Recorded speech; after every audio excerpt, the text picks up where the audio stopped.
Hello all, welcome to our first main event breakdown here on the channel, UFC 271. This is a very exciting card and we have a big main event here. This is a rematch main event, which means the gravitas of the fight is already up there. Israel Adesanya, Robert Whittaker, two extremely good fighters. This is the champ versus the #1 contender. It doesn't get any better than that in any division.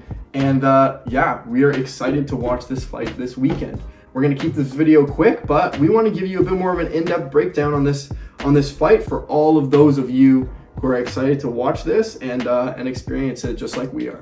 All right, let's get right into it. The main event breakdown starts now. Last time these guys fought, 2019 absolute war, ended with an Israel Adesanya knockout win in round 2. That was Whittaker's first loss since 2014. But the big thing to note here was he was coming off a 14-month layoff. He was not in the right space. He was not the guy he said he was, and he's coming back with all these new game plans and this new mentality. And the big thing here is, can he implement the same plan that Jon Blachowicz did? When it comes to striking on the feet at range, there is nobody better in the division than Israel Adesanya. We know that. 50% striking accuracy, 60% striking defense. This man hits hard, he hits well, and he's just a tough guy to beat in general just because he's so accurate, so powerful, and it's really tough to beat him at his own game. When it comes to wrestling though, Jon Blachowicz was able to take him down. Size advantage? Sure, but that's a place where he gave the blueprint to Robert Whittaker. Do we think Robert Whittaker here is going to be able to get those takedowns? That's the real question. Yeah, I mean, one of the big things here for Whittaker, obviously, is that he's used to, in fights, being the better striker. I mean, he's a very good, smart, technical striker. But in this matchup against Adesanya, obviously, we all know that Adesanya is the superior striker. He comes from kickboxing, where he was a world-class kickboxer. And as a UFC fighter, that's his strength, which means that Whittaker is now going from being the person who wants to stay on the feet and win those exchanges striking, to being the person who maybe wants to avoid them a little bit more. We know that Whittaker has a pretty good takedown defense, which is why he's so good against a lot of those people who want to grapple him, want to wrestle him. He's got that 83% takedown defense, whereas takedown accuracy is only 34%. However, those are a little bit skewed because that's really not what he's trying to do, which means when he's put into situations where he's going for takedowns, he's probably in weird situations where he's maybe going for some desperate play. But as we talked about, I mean, that fight at 205 against Jon Blachowicz showed that Adesanya can be beat if he's taken down like that. And Whittaker is a very smart fighter. There's a reason that he's one of the best in the division. And his last fight out, he landed 4 takedowns on Gastelum. And we saw Gastelum be somewhat successful with that strategy too against Adesanya, making a pretty decent fight when he fought him, being able to get that takedown, take him to the ground, and win some of those exchanges on the ground. So if Whittaker is smart here and he uses that fight IQ that we know he has, he could definitely use that grappling ability to go for those takedowns on Adesanya and potentially win some minutes on the ground with control time. There definitely is a path to victory that we see here for Whittaker. All right, let's look at that Marvin Vettori fight. They've had 2 of them in the UFC. First one was a split decision win for Adesanya. He was taken down twice, something that, sure, Adesanya was young, but not like he can't be taken down. Second fight that went out, Marvin Vettori took him down 4 times, wasn't able to keep him there. Adesanya won a pretty convincing decision. Is Whittaker a better grappler than Vettori? I think so. Is he a better striker than Vettori? I think so as well. The difference between Vettori and Whittaker is Vettori's chin. We all know how strong he is from that war he had with Costa. And we all know that Whittaker has been knocked out before. Insert the picture of him being knocked out by Whittaker right here. This comes down to a very, very simple question.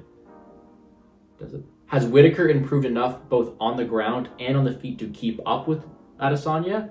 Or does he succumb to another second round or early finish of that striking of the legendary last style bender? When we look at the odds, you have minus 270 across the board for Adesanya. And whereas we do think he should be favored here because he is such a superior striker, when they fought, this fight was evens, one of the closest title fights odds ever. And I don't think that Whittaker has gone so downhill from there. At that time, 14-month layoff, was his head really in the game? We don't know. He's come back and he's put on some really good performances recently. And I think that he's able to justify that price tag of plus 225, plus 240. This is one where I think the value here is on Whittaker. Sure, every time they strike, every time they have a close exchange, you're going to be holding your breath because we all know how Adesanya is. But I think that this is one where I might have a shot on the dog at plus 225, and I only expect that line to get better. Yeah, I mean, we see this a lot with fights, especially when rematches happen. Whoever won that first fight ends up being favored a lot more than maybe they should be for that follow-up fight. I mean, we've seen it a lot recently with some of the fights, namely Moreno and Figueiredo.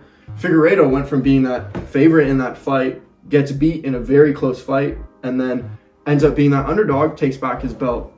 We see it a lot where fighters' lines move drastically because people are betting the fighter that won the last fight.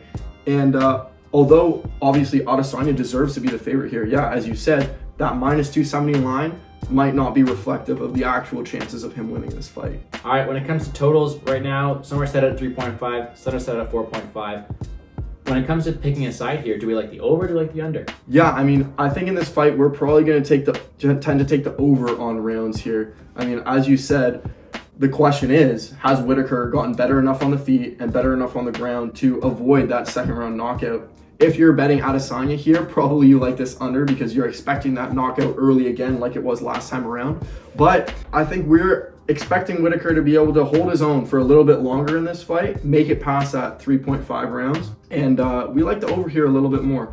Even if Adesanya doesn't get that even if Adesanya is winning that fight, he doesn't necessarily get that knockout super early, which means that we definitely think this fight has a good chance of going the over on the round. And when we look at Robert Whittaker's losses, sure, he's been knocked out twice, but they were to Adesanya, which we all know how good that counter left hook was, or someone like Stephen Boy Thompson, who is also one of the best kickboxers in the division. So that's also not including that he survived the likes of Yoel Romero twice, Jared Cannonier, guys with insane power, and he was okay. It's not like Robert Whittaker has some glass chin, but the people he's fighting, Adesanya put together a perfect combination, a perfect counter left hook.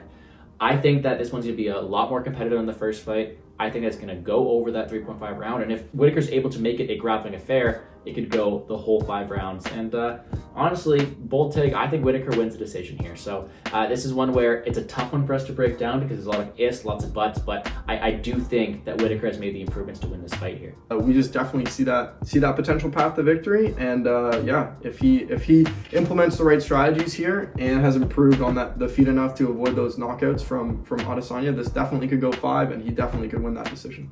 If his mind is wrestle first, I think it's going to be him getting his hand raised at the end of the day, and I think it's going to be a very, very good fight, which I'm very much looking forward to. All right, that's going to do it for us for the main event breakdown. If you guys want to know anything about my DraftKings ownership, there should be a video out anytime now about our DFS plays for the day. If you guys want to know about my betting plays, live stream every single Friday with Liam Picks Fights and Chance Wagers. That's always lots of fun. You can figure out who I'm playing there. In terms of making some free money, I'll be doing a DraftKings contest. For any more details, check out my DFS video. All you gotta do is comment your username there, and you can be entered for a chance at $50 free. So, thank you very much for watching. If you got any questions, message me on Twitter @GamblesGordo, @PlaysFades, and let's make some money. Ding!